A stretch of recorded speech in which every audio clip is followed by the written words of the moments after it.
রায় নিয়ে, কিন্তু আমি যেহেতু হেলিতে ছিলাম বলে আমি ডিটেলসে এখনো শুনিনি। তো আপনাদের কাছ থেকেই শুনলাম যে এটা নাকি যাবজ্জীবন দেওয়া হয়েছে। এটা আপনাদের কাছ থেকেই প্রথম আমি শুনলাম। আমার রিয়াকশন ইজ ভেরি ক্লিয়ার। আমরা প্রথম দিন থেকেই ফাঁসির দাবি করে এসেছিলাম এবং আজকেও আমরা সেই দাবিতে অটুট আছি।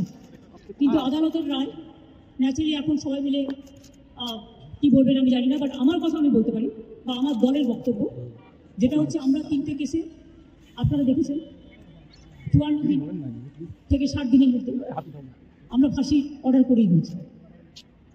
কিন্তু আমি জানি না এটা একটা সিরিয়াস কেস এবং এটা নিয়ে ফাঁসি দাবি আমাদের সবার ছিল। সেক্ষেত্রে বিচারের রায় নিয়ে আমি আমার কথা বলতে পারি। আমরা এটাই বলেছিলাম, আমাদের হাতে কেসটা থাকলে আমরা কিন্তু অনেকদিন আগেই ফাঁসির অর্ডার দিয়ে দিতে পারতাম, ফাঁসির অর্ডার করে দিতে পারতাম।